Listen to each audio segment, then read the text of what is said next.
Olá a todos, boa noite. Estamos começando mais uma live da Karina, oficialmente todas as terças-feiras, no caso.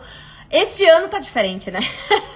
Uma vez por mês, na terça-feira às 21 horas, sempre com a maratona de dúvidas, né, sobre zumbido. E a minha convidada de hoje é a doutora Jeane Oiticica, que inclusive acabou de entrar, mas eu peço um minutinho para eu fazer aqui dar as boas-vindas, né, pro pessoal que acabou de entrar. Gente, obrigada pela presença de vocês. Espero poder contribuir juntamente com a doutora Jeane para tirar dúvidas, não só para as pessoas que têm zumbido, mas também para os profissionais. É uma forma da gente ajudar, né, a todo mundo. Bom, deixa eu dar um alô aqui. Patrícia, querida, beijo. Bufano Advogado, Paulinha, querida, beijo grande. Jeff SSA, Arnaldo Cunha, Bruno, Odonto Tota, Bia Carioca Oficial, Elisandra, boa noite a todos. Bom, gente, aqui é uma live para dúvidas, tá? O tempo inteiro só dúvidas. A gente já colheu algumas perguntas quando a gente colocou nos stories, tá bom? E eu também tenho várias outras perguntas que eu recebi aqui. Além dessas perguntas, eu também vou abrir, lógico, para as perguntas ao vivo, né?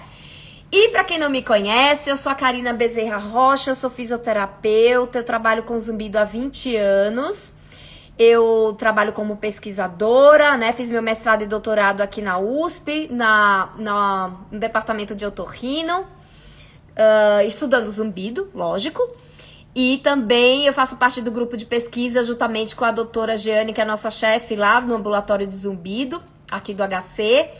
Eu sou docente, então eu dou aulas, né, em vários cursos de pós-graduação, dou aulas em vários congressos, simpósios e também no meu curso aí presencial que está aberto no Brasil inteiro para você que é fisioterapeuta, apenas para fisioterapeutas. Eu vou ministrar este ano o curso de zumbido somatosensorial para vocês, tá? A lista está grande, veja no meu feed lá, vai ter no Rio de Janeiro, Recife, João Pessoa, Brasília, Ilhéus, vai ter Porto Alegre, vai ter Belo Horizonte, Salvador. Então você que é fisioterapeuta e tem interesse em entender um pouco mais, né, a trabalhar com esses pacientes com zumbido, sintam-se convidados para fazer o nosso curso. E agora em março nós vamos ter um workshop para fazer um esquenta, eu e a Érica Galiza, que é uma amiga minha, fisioterapeuta, grande colega lá de João Pessoa, tá? A gente vai começar a passar algumas informações para vocês, tá bom? Então, gente, eu vou convidar aqui, né, vou chamar a minha querida amiga.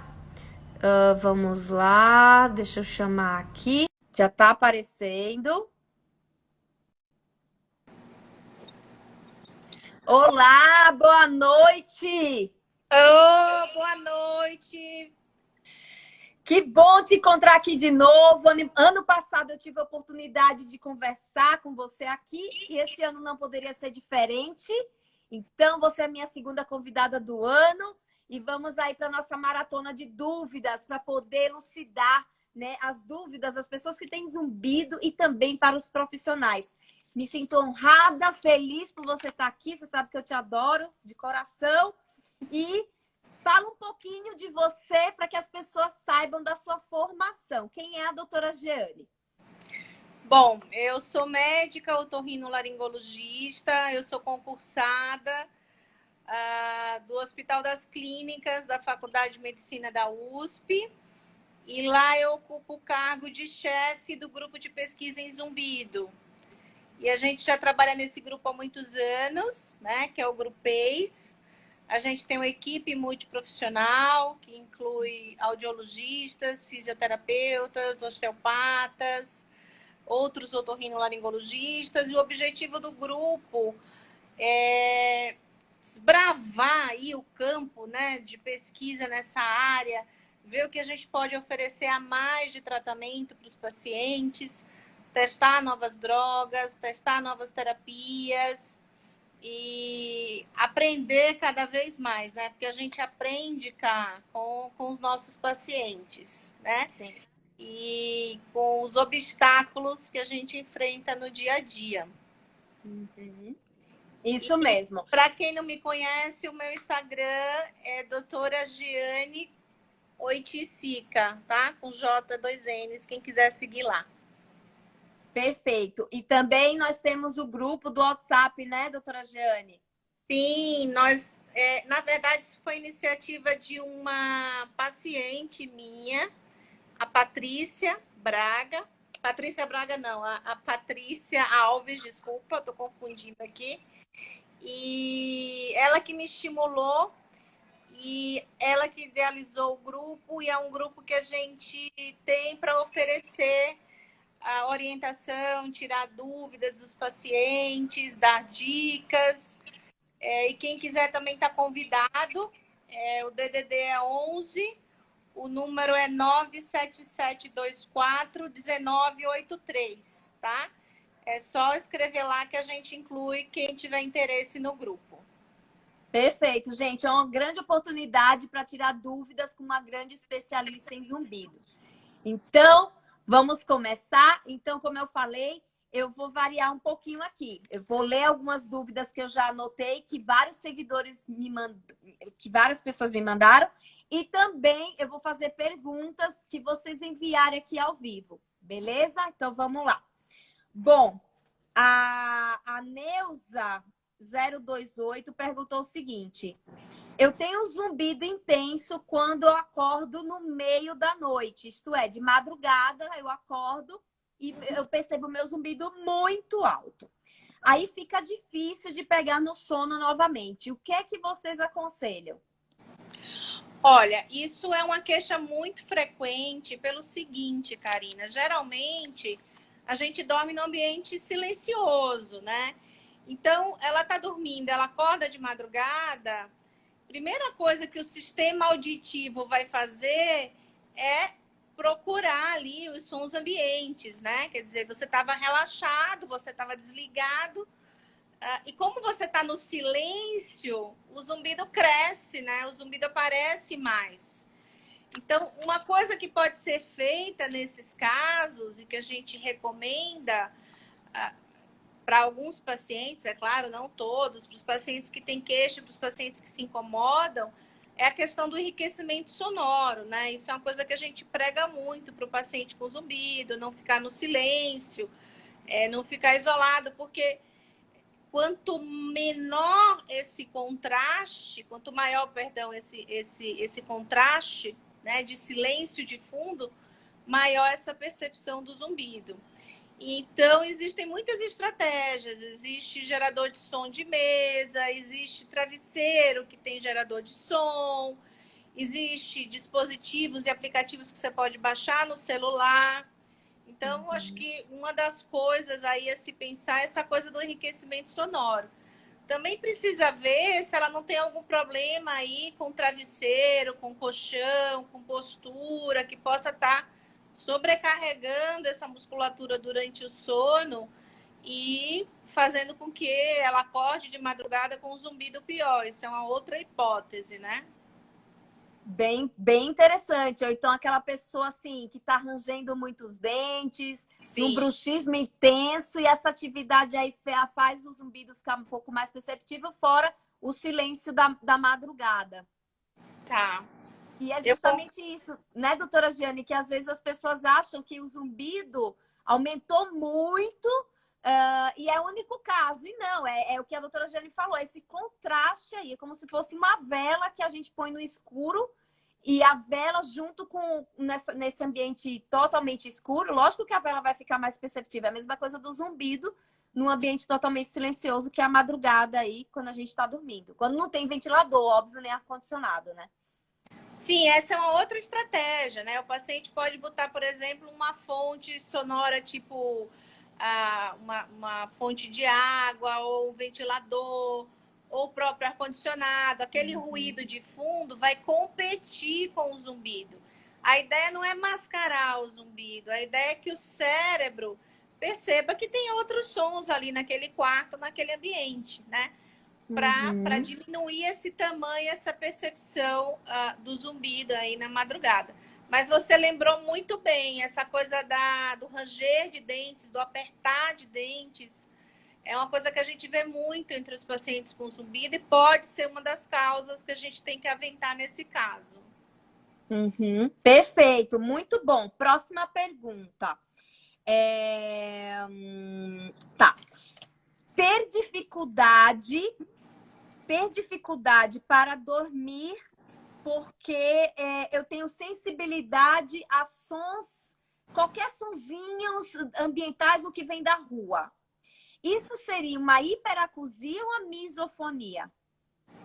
Não, isso, São isso sons baixos. A pessoa falou que são sons baixos, mas sabe aquela pessoa que fala não pode ter um mínimo de barulho que me incomoda e por isso que eu uso tampão?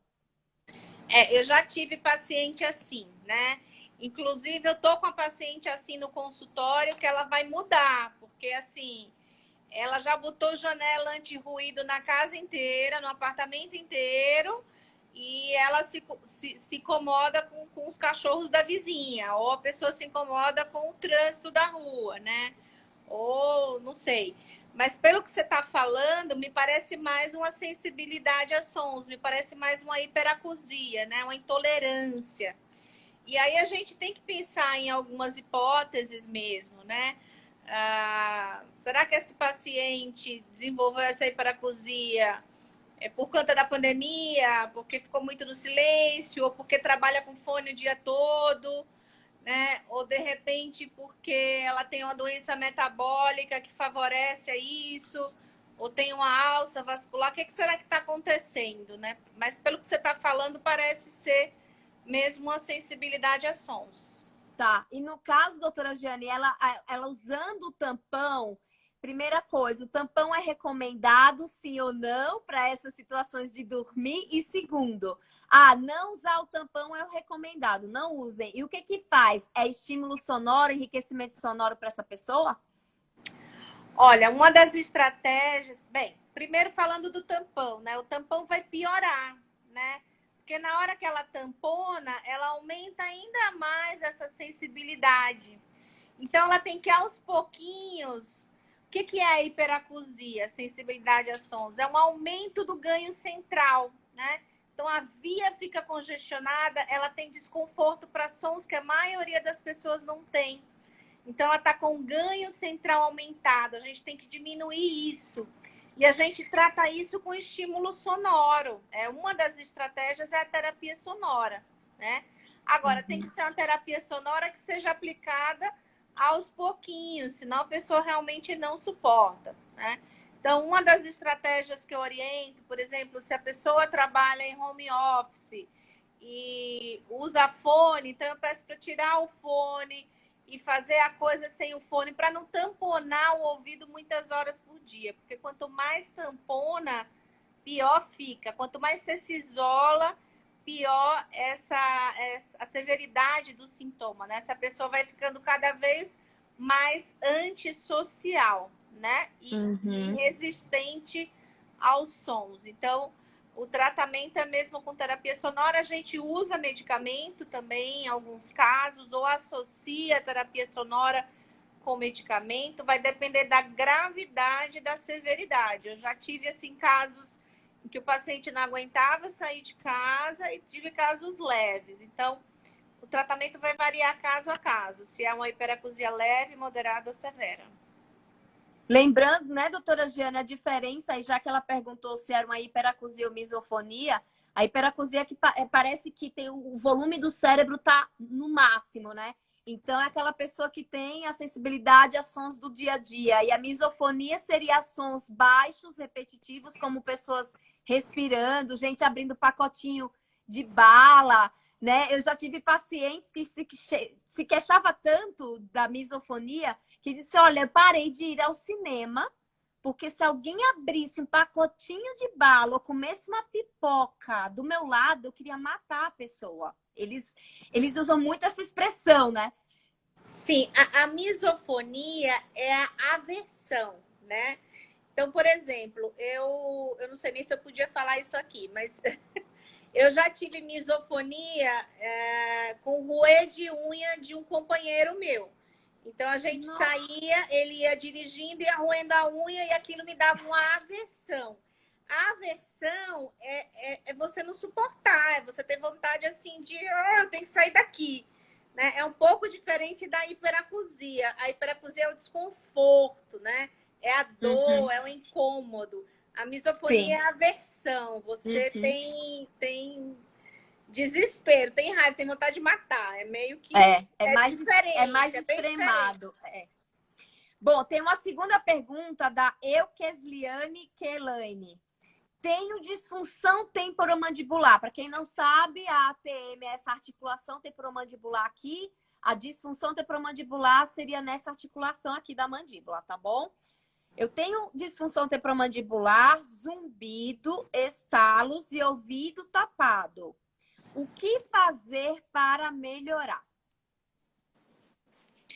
Olha, é interessante essa queixa dela, né? Porque se a gente analisar, a gente vai pensar só na disfunção da ATM, né? Uma sensação de ouvido tampado, os estalos, etc. Bem, se for só uma disfunção da ATM, precisa tratar essa disfunção, né? E isso ela pode fazer, por exemplo, com o fisioterapeuta ou com o bucomaxilofacial. Precisa ver exatamente o que ela sente. Uma outra coisa que a gente tem que lembrar, eu não sei como é que é esse estalo que ela falou aí. Se é o estalo da ATM ou se é... Da ATM. Então é isso, é por aí. Então é fisioterapia ou de repente até também passar com o buco, de repente precisa de alguma placa, né? Para apertamento, para mordida, precisa ver exatamente. Esse é o tratamento. Eu não sei se eu respondi a pergunta. Sim, então no caso, ou buco, ou então o próprio dentista especialista em disfunção temporomandibular, então geralmente fazem uso de placas, e o fisioterapeuta vai fazer toda essa reabilitação musculoesquelética com terapias manuais diversas, às vezes usa também eletroterapia e também pode-se lançar mão de outras técnicas, né? Se, digamos, essa DTM vem junto com algum tipo de bruxismo, né? Seja apertando ou rangendo, técnicas de relaxamento são sempre bem-vindas nesse caso, tá? Inclusive o mindfulness, né? O mindfulness é uma técnica que inclui também meditação. E vários estudos têm mostrado aí que ajuda nos pacientes com bruxismo. Então, se tiver associada a disfunção com bruxismo, então tem vários caminhos aí para percorrer, tá bom? Tem uma pergunta do Tiago. Tontura e zumbido de um lado só, aumentando com estimulantes. Pode ser pela DTM?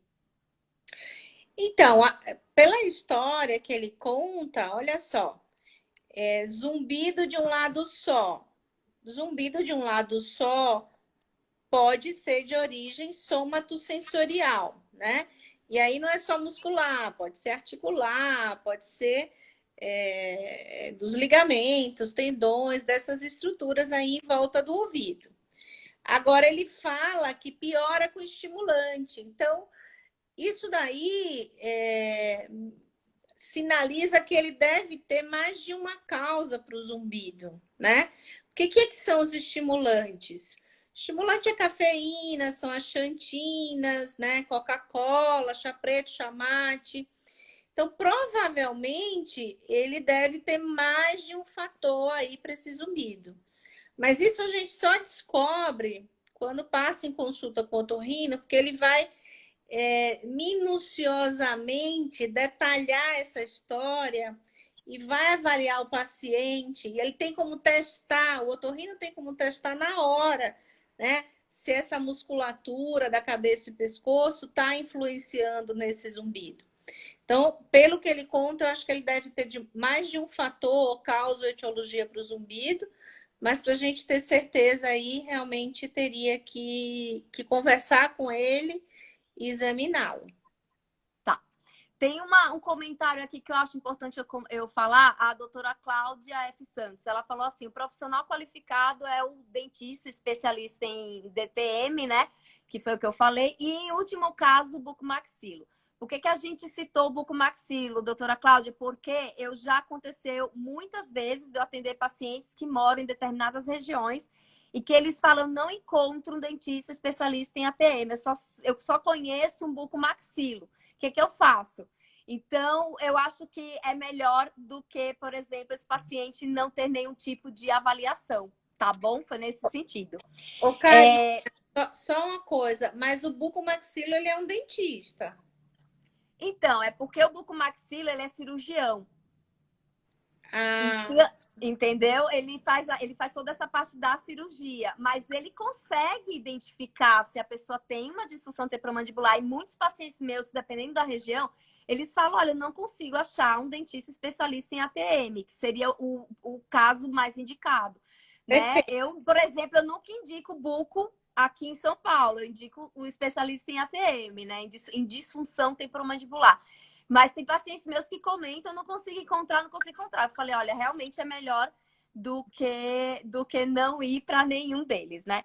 Tem uma pergunta aqui da Mili Mil, que é o seguinte: zumbido que aumenta quando eu forço o movimento no pescoço seria muscular? Então, esse tipo de zumbido a gente chama de zumbido para-auditivo em geral, né?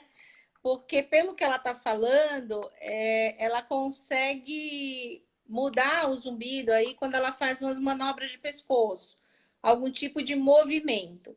Então, esse zumbido ele pode ser de origem vascular ou pode ser de origem muscular, que é mais frequente, né?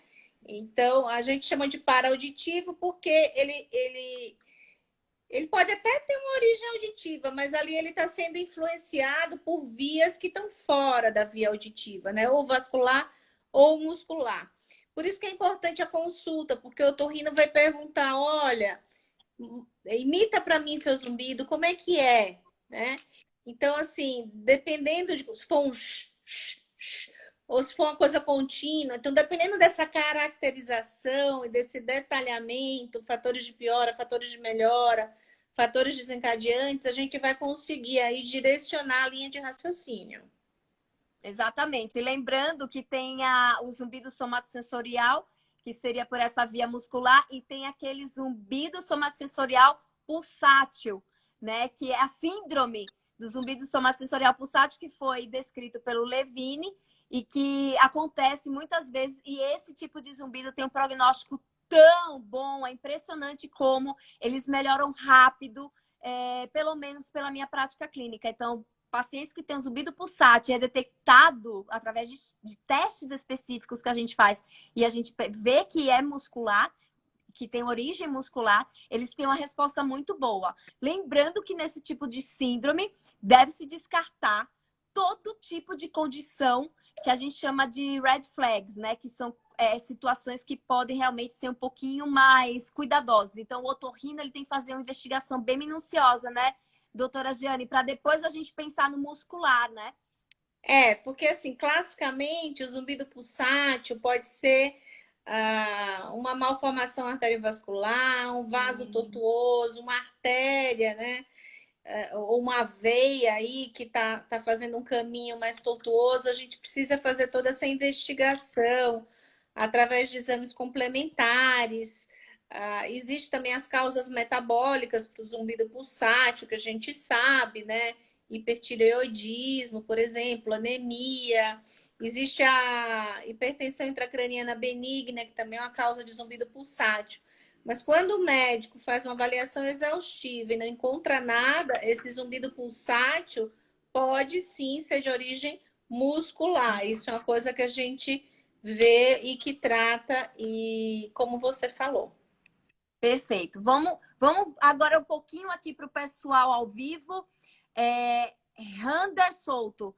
Meu zumbido começou quando passei a usar placa para bruxismo. O que pode ser? Então, toda vez que você interfere nesse sistema estomatognático, né?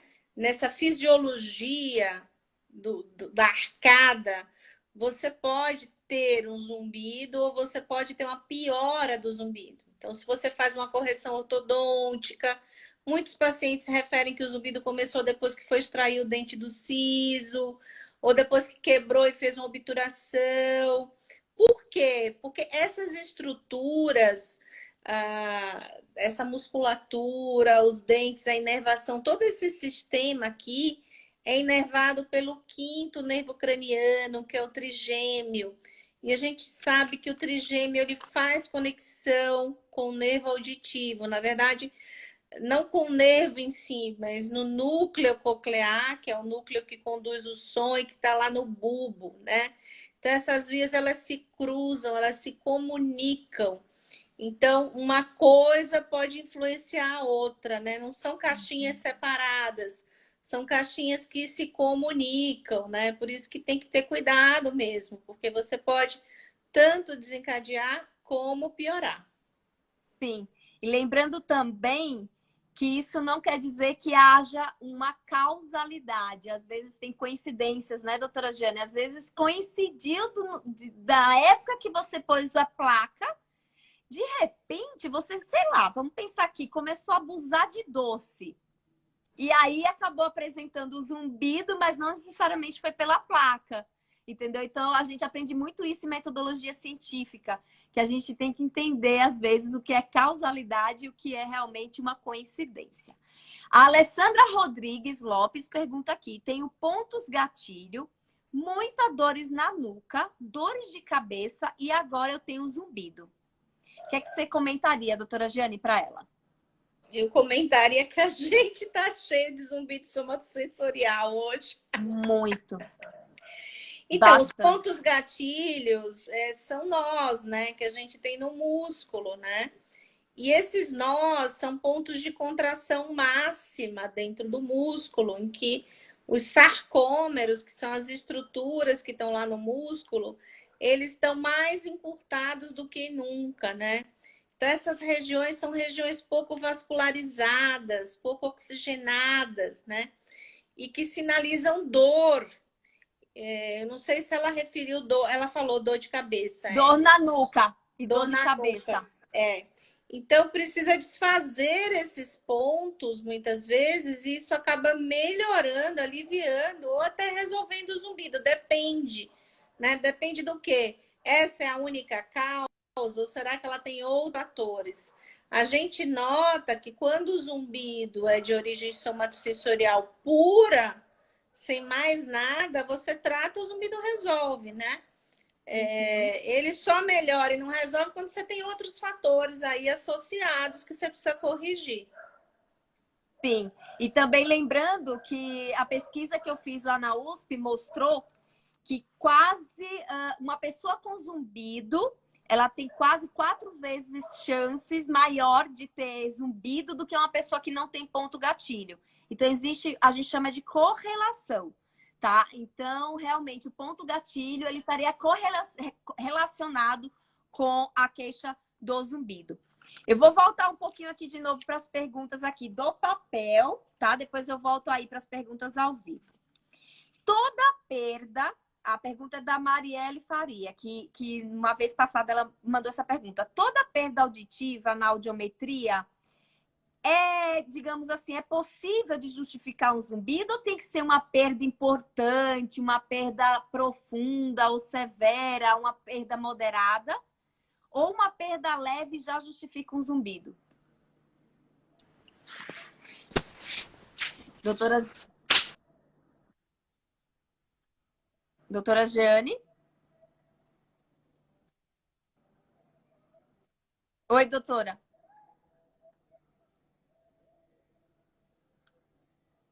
Doutora Jeane? Alô? Oi?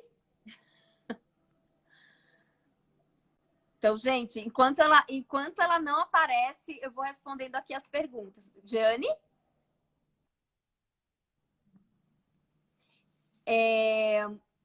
Bom, eu participando do grupo, né, de zumbido, o que é que a gente aprende? A gente aprende que qualquer nível de perda é suficiente para dar zumbido, tá bom? Ela caiu aqui, eu vou chamar ela de novo, tá certo? Deixa ela só entrar novamente. Então, é suficiente para dar zumbido. Muitas vezes as pessoas chegam no consultório falando: ah, mas me disseram que esse nível de perda aqui é muito baixo, é muito pouco para poder causar. Agora, deixa eu chamar de novo.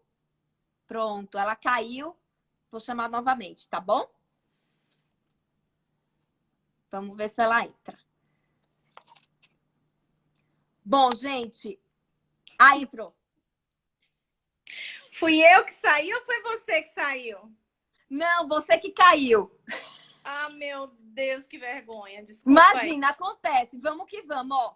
A Marielle perguntou o seguinte: toda perda auditiva, mesmo sendo leve, ela pode dar zumbido? Pode, qualquer perda auditiva pode dar zumbido, né? Mesmo sendo leve, e às vezes a perda auditiva ela é inaparente, a audiometria está normal, é uma perda, por exemplo, que não aparece na audiometria, está nas altas frequências, por exemplo.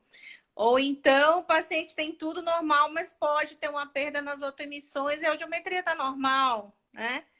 Então, sim, toda e qualquer perda auditiva pode dar zumbido. Perfeito. Deixa eu pegar uma outra perguntinha aqui que não é de zumbido somatosensorial. Eu caí de novo? Por que antidepressivo ajuda no zumbido?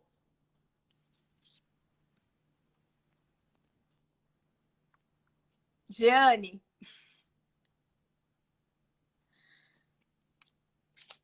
Acho que ela vai cair de novo. Bom, gente, então, deixa eu voltar aqui para as perguntas. O que eu puder responder aqui para vocês. Importante também a audiometria de altas frequências, né? No caso, Nath, a audiometria de altas frequências, geralmente os otorrinos, eles pedem quando na audiometria convencional até 8.000 Hz não apresenta nenhum tipo de alteração, né? Então, deixa eu ver aqui. Outra perguntinha. Opa, caiu de novo. Eu vou pedir para ela trocar a conexão dela.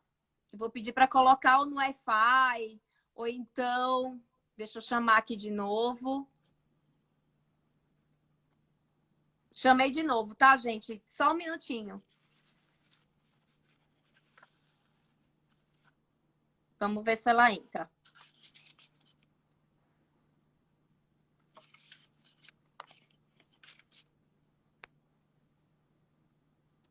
E aí, nada, né? Bom, deixa eu responder algumas perguntas aqui. Deixa eu ver aqui. O zumbido que não é contínuo, posso chamá-lo de pulsátil ou intermitente? Ana Carolina, o zumbido que não é contínuo, a gente chama de intermitente. É aquele zumbido que a pessoa ela percebe em determinados momentos do dia e em outros momentos ela não percebe, tá bom? Vou chamar ela aqui de novo. Mas um zumbido pulsátil, ele pode ser intermitente. Então, o zumbido pulsátil, ele também pode ser intermitente. O pulsátil... Ai, chegou! Chegou. Você tá do lado do roteador do Wi-Fi? Eu mudei para o 5G. Ótimo. Então, vamos lá. Deixa eu fazer aqui, ó. Por que antidepressivo ajuda no zumbido? E quando ficamos sem eles, aumenta muito? Então, o antidepressivo não é que ele ajuda em todo zumbido. Ele vai ajudar nos pacientes que têm zumbido e sintomas depressivos. A gente não prescreve para todo zumbido, né? Então, para tratar esses sintomas depressivos.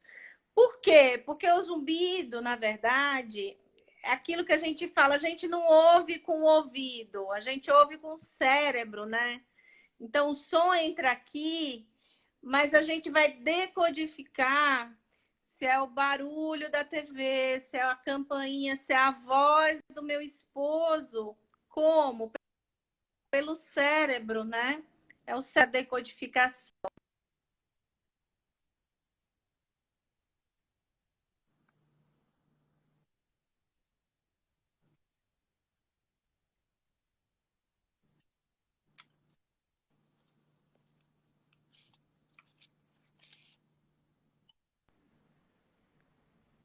Entendi, Tá doutora ouvindo, cara? Giane.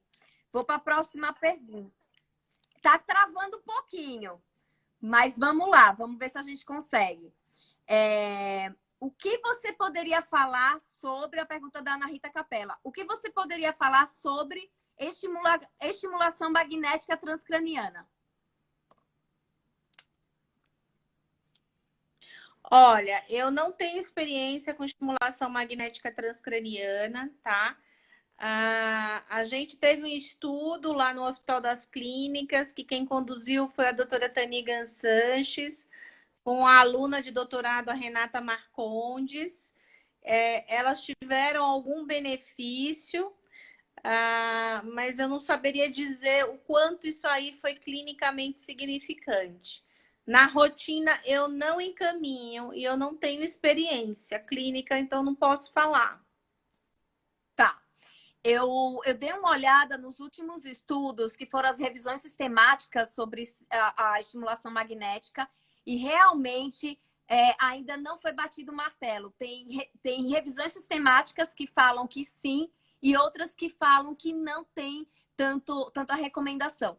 Na minha prática clínica, quando algum paciente ele já faz uma estimulação magnética porque o otorrino pediu ou porque ele procurou, eu noto, doutora Jane, que eles melhoram quando tem associação com ansiedade ou depressão.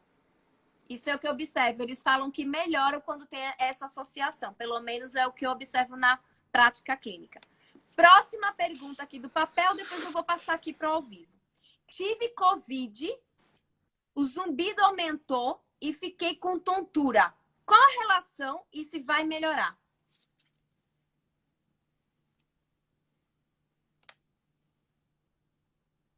Entendeu? Conseguiu ouvir, Jane? Tá caindo bastante. Jane, você me ouviu? Oi, Jane, você me ouviu? Você pode Oi, repetir? posso. Tive Covid. O zumbido aumentou e fiquei com tontura. Qual a relação e se vai melhorar? Então, COVID, ele é uma doença tromboembólica, né, Karina? E como toda doença tromboembólica, ele pode afetar vários sistemas, né? Então, por exemplo, pode afetar o nervo do olfato, né? E aí você tem uma inflamação naquele nervo. E com isso, essa inflamação, ela leva um prejuízo, uma degeneração, uma perda parcial da função, né? Isso pode acontecer em qualquer sistema. Então, pode acontecer também com o nervo da audição, por exemplo, ou com o nervo do vestíbulo do equilíbrio, né? Então, é uma roleta russa, né? Cada paciente tem sintomas que às vezes variam de um para o outro. O que é importante é tratar todo esse quadro, né? Então, procurar um especialista, um infectologista, que seja, e pedir a orientação adequada, né? No caso da tontura, procurar o otorrinolaringologista para conduzir o caso, né? Para tratar e para reabilitar esse paciente.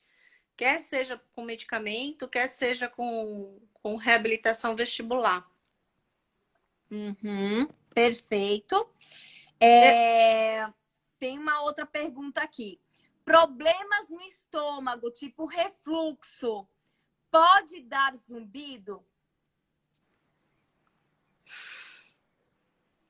Eu posso fazer um comentário antes? Eu vi um estudo que foi publicado em 2015, inclusive de uma aula que eu assisti, mostrando a relação do refluxo com, digamos assim, pessoas que têm refluxo têm chances maiores de apresentar zumbido e perda de audição.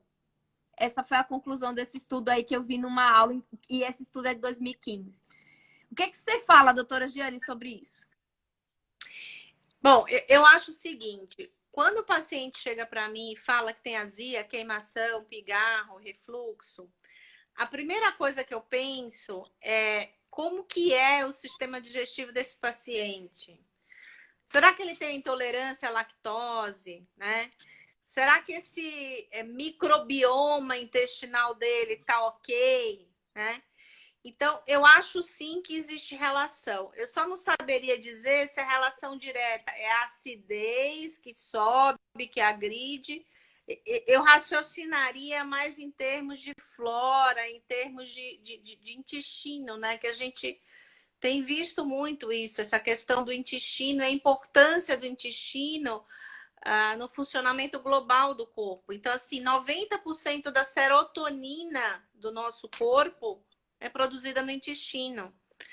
40% da dopamina do nosso corpo é produzida no intestino, né?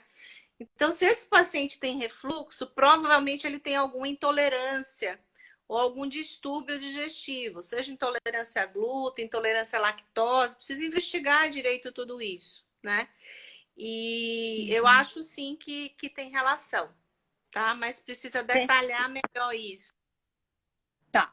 Tem outra pergunta aqui. Hipotireoidismo controlado pode ser causa de perda auditiva e zumbido?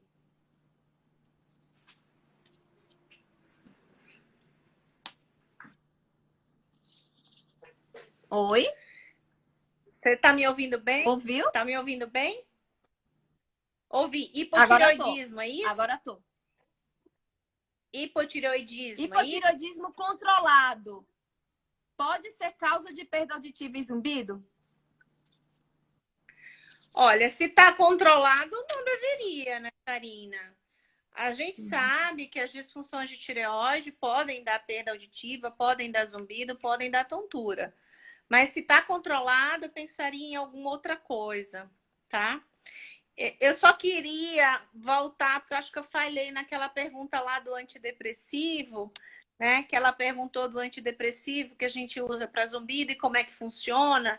Eu acho que falhou ali na hora de falar de como funciona. Mas então, eu estava falando que como o zumbido ele é percebido no cérebro e como o zumbido ele pode ativar outras alças, né? Do sistema cerebral, sistema límbico, sistema emocional. Então, para alguns pacientes, realmente o antidepressivo acaba ajudando no zumbido, tá? Eu não terminei aquela linha de raciocínio lá, falhou. Perfeito. Outra pergunta aqui. Disfunção temporomandibular é indicativo de que o indivíduo pode ter zumbido em algum momento da sua vida? Isto é, quem tem DTM, quem tem disfunção temporomandibular, vai ter zumbido obrigatoriamente? Você sabe que eu li um estudo do Rally, eu não sei se você conhece o Rally, ele é super famoso. Sim. E ele trabalha muito nessa área, ele é da Universidade de Roma, né? É. Paciente com DTM tem 8 vezes mais chances de ter zumbido do que o paciente que não tem DTM. Você sabia disso? É Sim, tem um impressionante, estudo né? alemão. Então, não, esse estudo é. Ah, tá. Não, esse estudo ele fez uma revisão, né? Não sei se ele estava citando algum grupo alemão, mas 8 vezes mais chance. Então, sim, se você tem DTM, você tem mais chance de ter zumbido. Tem, mas isso não quer dizer que todo mundo que tem DTM vai ter zumbido obrigatoriamente. Não. Você tem um pouco mais de chance. Ele é um fator de risco para que você tenha zumbido, mas você não vai ter necessariamente. Vamos agora para as perguntas aqui ao vivo. Fisioterapia, Fabiano. Na otite serosa, quanto tempo leva para diminuir os sintomas? Porque a sensação de abafado diminui, porém zumbido não. Então, eu não acho que essa é a rotina, né? Geralmente a gente trata melhor o abafado, melhor o zumbido. Agora, existem casos de pacientes que persistem com zumbido depois da infecção, né? Depois da otite, depois da serosa, às vezes depois da lavagem de ouvido, às vezes depois da remoção de cerume. A gente vê isso, pode acontecer. Mas aí a gente tem que pensar em outros fatores, né, Karina? Por quê? Porque essa caixa do ouvido, ela é inervada, né?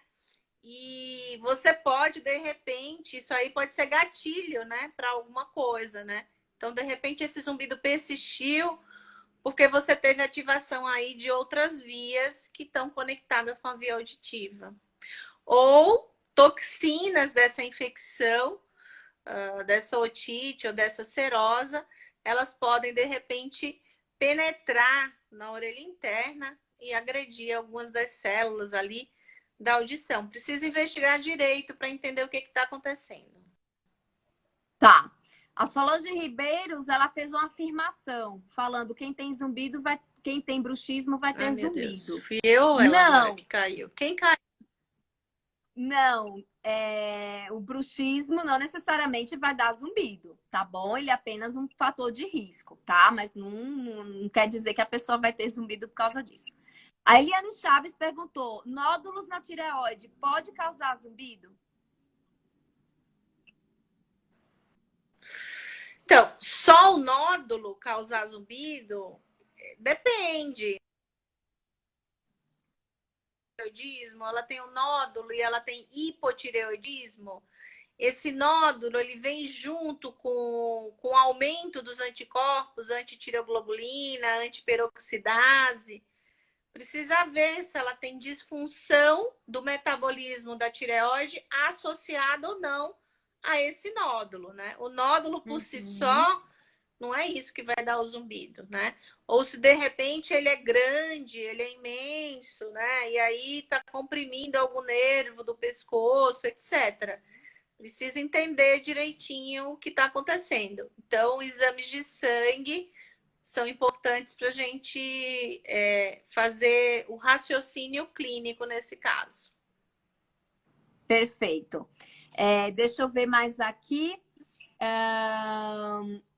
Porque mesmo tratando a possível causa do zumbido, muitas vezes esse zumbido não vai embora, mesmo tratando a causa.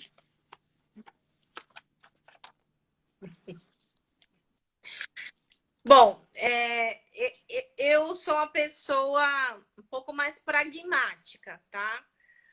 O que é pragmatismo? A gente busca o objetivo independente do caminho, tá? Então, eu vou dar um exemplo. Um paciente que tem um neurinoma, operou o neurinoma, que é um tumor benigno que cresce no nervo do ouvido, tá? E que o zumbido começou depois do neurinoma. O tratamento já foi feito, né? A causa era aquela, foi corrigida, foi retirado o tumor, apareceu o zumbido, tá?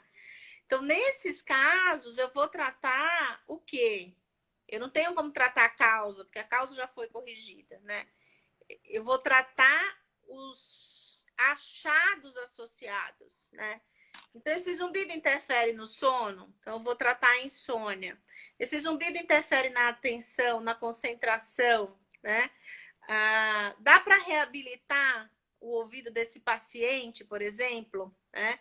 Sobrou resíduo, dá para a gente pôr aparelho auditivo.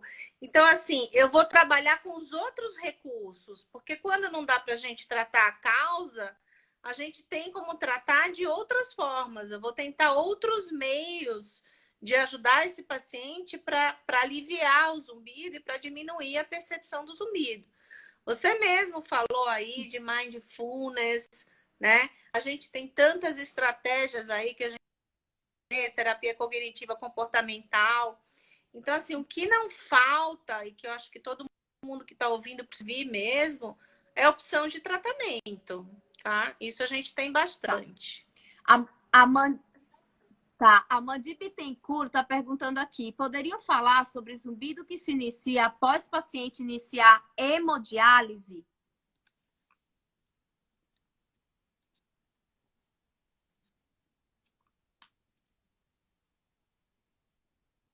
Oi?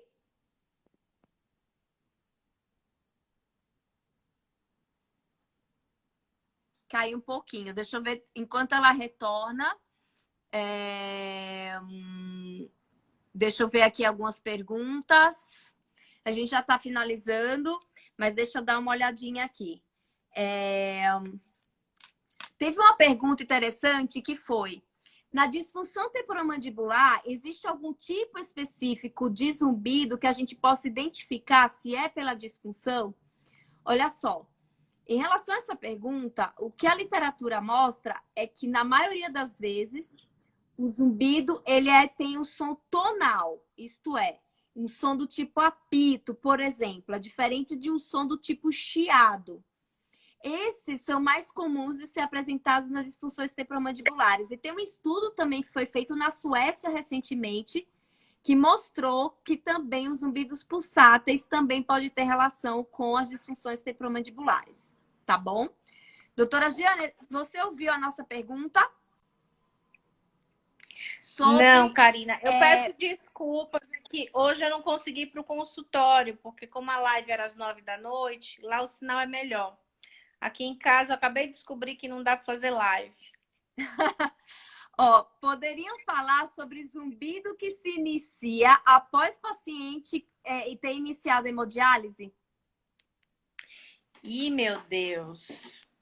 Olha, tem tanta causa para isso, né? A própria a disfunção renal, essas alterações metabólicas, as drogas associadas que o paciente toma, né? Então, assim, aí a investigação precisa ser bem detalhada para a gente entender, né? Novamente, se foi coincidência ou se há algum desses fatores aí associados à insuficiência renal, porque a diálise indica uma insuficiência renal, né? Qual a causa dessa insuficiência renal?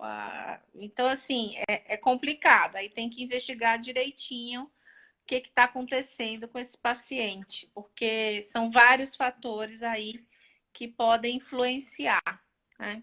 Tá.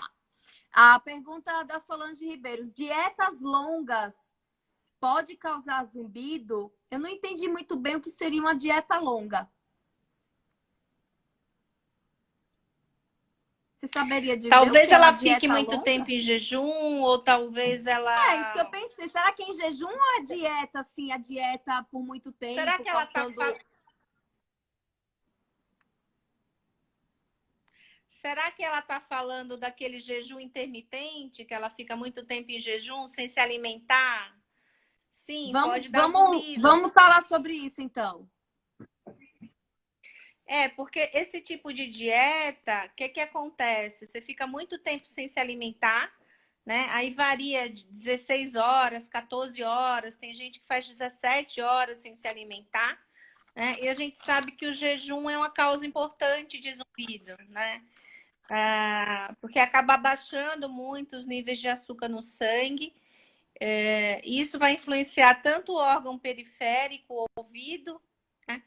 Que a gente já comentou, acho que em uma outra live, a questão das células da audição, que elas são banhadas por um líquido, que esse líquido tem um potencial e que a gente sabe que o açúcar e a insulina no sangue vão regular esse funcionamento aí, inclusive a quantidade de sódio e potássio nesse líquido, fora o efeito sistêmico, né, no sistema nervoso central, que também, né, da hipoglicemia pode gerar. Então, pode haver uma piora do zumbido, sim. Tá. Tem uma pergunta aqui. Quem tem zumbido pode perder a audição ao longo da vida? Então, depende da causa do zumbido, né? E depende da causa da perda. Então, assim, às vezes sim, às vezes as coisas estão correlacionadas. Geralmente o que a gente vê é o contrário, né? O paciente tem uma perda, muitas vezes ele não percebe que tem a perda, e aí aparece o zumbido, né?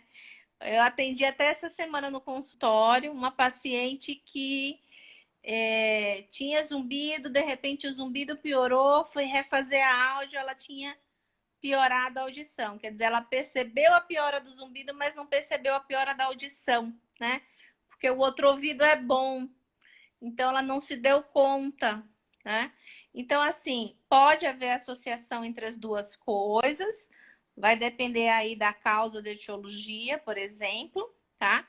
Mas não é uma regra, não é porque tem zumbido que vai ter perda da audição. Pelo contrário, a gente tem muitos pacientes com zumbido que não evoluem com perda auditiva necessariamente, né?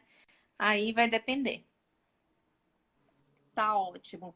Deixa eu ver mais uma perguntinha aqui. Deixa eu vir para cá, para o ao vivo, que a gente já está finalizando a nossa live. Bom, a da Paula já foi respondido, né? As consequências de açúcar, carboidrato no ouvido. A doutora Jane acabou de falar da bomba, né? De toda a situação que tem. E muitas pessoas falando aqui de refluxo, né? Que acaba tendo junto com o zumbido, tá? A Paula pergunta, como explica o paciente que fica ouvindo música? Será que ela está querendo saber sobre a alucinação auditiva? Pode ser, né? Isso é uma Ouvindo coisa que a gente música, vê. Eu sim, não vejo. pacientes que se expõem a sons, é isso?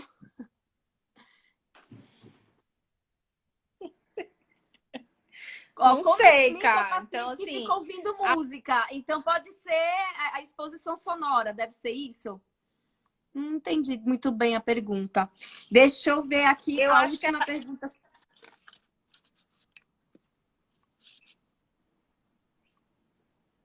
Tá. Deixa eu ver outra pergunta aqui. O que faz o zumbido aumentar ou diminuir de volume? um monte de coisa. Estresse, a musculatura, privação de sono, estimulantes, açúcar, guloseimas, cigarro, drogas ilícitas, né? Bebida. Faltou mais alguma Uhum. coisa? Não, é por aí. Toda E-mail essa do parte de dor, chefe. estresse, às vezes alguma atividade física que faz pode aumentar ou diminuir o volume, determinados tipos de alimentos, né? Tudo isso pode alterar. Gente, a última Eu pergunta. atendi um paciente. Eu atendi um paciente essa semana que ele falou: doutora, eu fui para o sítio no final de semana, carreguei aquelas máquinas pesadas de 20 quilos no pescoço, né? Postura inadequada. Isso é uma outra coisa que faz flutuar o zumbido também. Uhum. Patrícia Fernando Braga, o uso constante de fones de ouvido pode estimular o zumbido, causar zumbido? Sim, mas a culpa não é do fone, tá? A culpa é do volume que você põe no fone. Não é simplesmente o fone, né? Se você usa o fone correto, no volume baixinho, tá tudo ok. É o fone alto, né? O volume alto. Tem muita gente que entra no elevador, você tá ouvindo o que o cara tá ouvindo ali no fone, né? Então, para você saber se o fone tá ou não no volume certo, a pessoa que está do seu lado não pode estar ouvindo o que você está ouvindo. Aí tudo bem, aí o fone tá ok. Perfeito. Gente, finalizamos a nossa live. Deu 1 hora de live.